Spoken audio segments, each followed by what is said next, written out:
sponsored by Telomobile. So, do you go with the Pro or the Baby?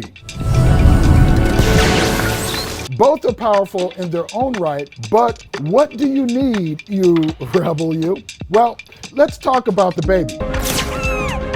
This delightful little green Pixel 6a is now available to purchase. It's a mid-range device with a lot to offer in some key areas. There's been a lot of hype around the 6a and its specs for better or for worse, but let's dig in and take a look at what you are getting, what you might be missing, and why I think the force may be strongest with this device in the US in this price range. Let's get into it. Is this the Android you're looking for?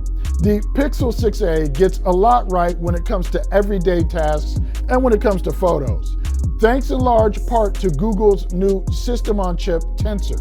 Though this may be the baby in Google's 6 series lineup, it's an old soul thanks to rocking the same Tensor found in the Pixel 6 and in the Pixel 6 Pro.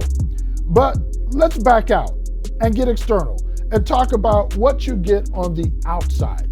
First, before the hardware, the looks. Though the camera module is similar to the 6 and 6 Pro, spanning the entire width of the phone, it's smaller, sticks out less. There's less of a lip here, more closely mirroring what we've seen from the Pixel 7. I'm loving this shade of green. They call it sage. So much so that I put a clear case on the phone to protect its plastic back and aluminum rails. The case has a lip, so it does protect the display, which is also protected by Gorilla Glass 3. The panel used here is an OLED HDR-ready 6.1-inch HD Plus display.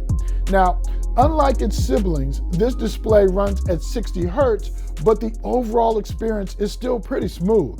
And for many users who may be looking at this phone anyway, the 60 Hz experience is likely familiar, so no letdowns there. The display is bright enough outdoors, not the brightest I've seen, but it won't leave me annoyed on cloudless, sunny Southern California beach days. Pro tip, if you're like me and hate adaptive brightness on any phone or laptop or tablet, and you keep it off, when you're outdoors on really sunny days, turn on adaptive brightness.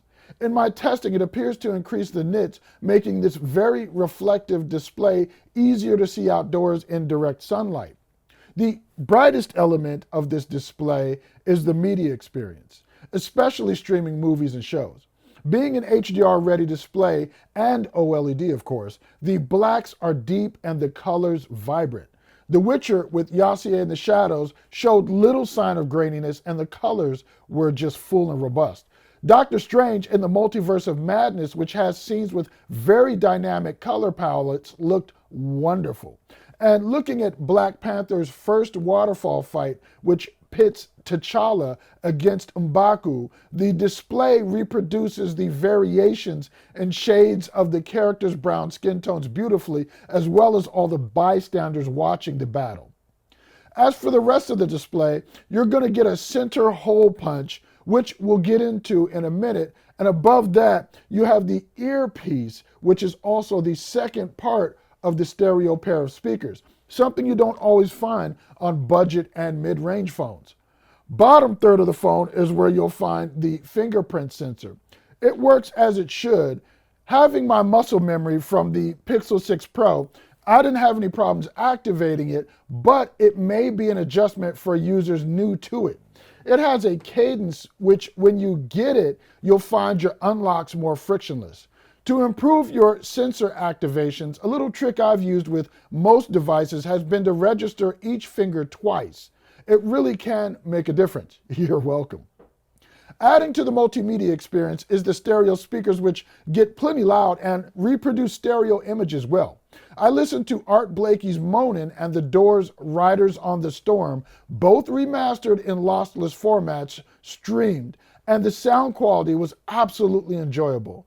The earpiece speaker has solid volume, which makes sound from these speakers, which are only 6 inches apart, give the feeling of being more immersive than their size and proximity should allow.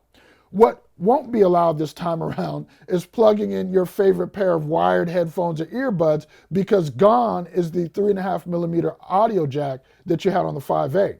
You can go through the USB-C port for audio out or via Bluetooth, but yeah, no analog connection this year. Let me tell you about some other connections you can make. The ones using our video sponsor. Meet the best budget data plans you'll ever find. Tello Mobile's newly lowered prices are super affordable. Like, I can't believe this is legit affordable. This revered beloved phone service will solve your phone bill problems once and for all. With Tello Mobile, you never pay for more than what you use, and what you use is totally up to you. You're in complete control, so you get to build your own plan and add minutes and data as you like. Popular options include unlimited talk and text, plus 2 gigabytes for $14 a month, 5 gigabytes for $19 a month, and 10 gigabytes for $24 a month with no annoying fees. New in from Tello, unlimited everything for just $29 a month. Tello works on 4G LTE, 5G nationwide in the US, plus every plan includes hotspot and comes with free international calls to more than 60 countries. Basically, what Tello's saying is anything your carrier can do, we can do better and a lot cheaper. That means no contract, easy port-in, no advance payment, pay-as-you-go payment, and real human customer service. You can bring your phone to Tello and keep your number. Get more for less with Tello Mobile and use those extra savings to finally get your hands on the phone you really want.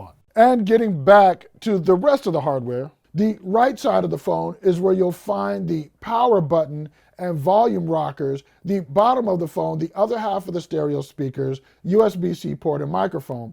The left side is where the SIM tray is. No expandable storage on this 128 gigabyte phone, which also supports 6 gigabytes of memory. And the user experience with battery life was solid as well. This is easily an all-day phone, and with 18-watt charging, I was able to charge the phone from dead to about 80% in approximately an hour. And a lot has been said about the older camera hardware in the Pixel 6a, but surprisingly very little negative.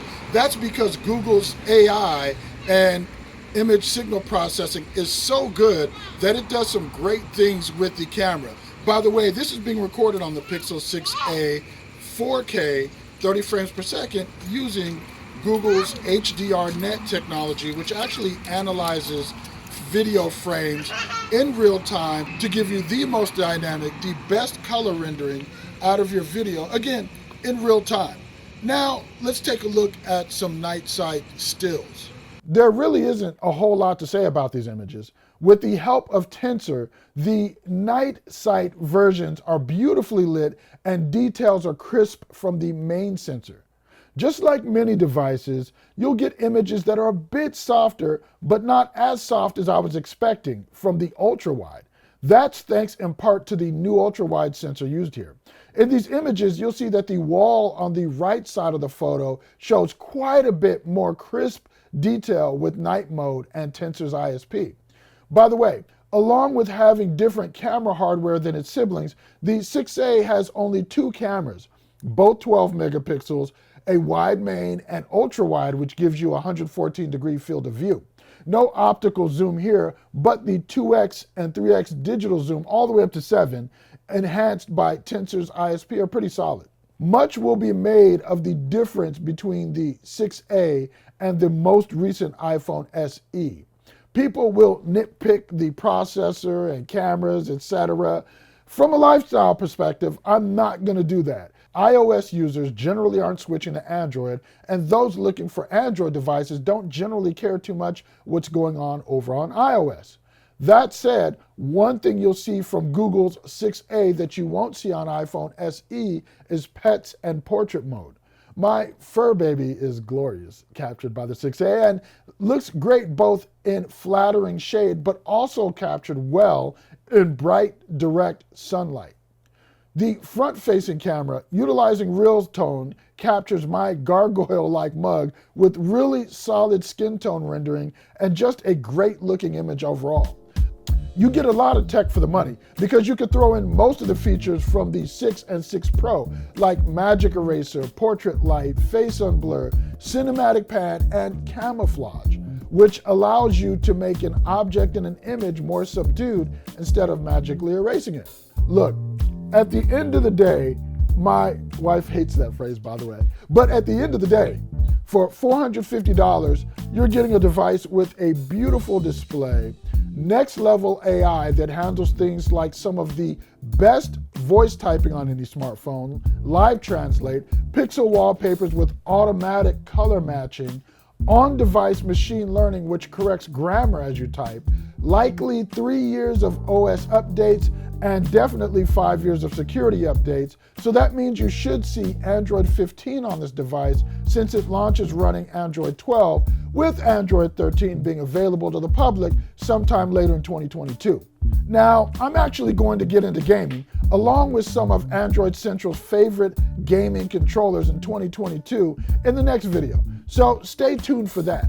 Let's just say up front, Tensor handles it well, but we'll also talk about how it handles heat in this smaller package. So I hope you're subscribed and have notifications turned on. Hey, I'm Tshaka Armstrong for Android Central. I hope this video has helped you. If there's anything I haven't answered about Google's new Pixel 6a, go ahead and leave those in the comments below. I'll get to them. Have fun chatting with you all always, and I will catch you on the next video.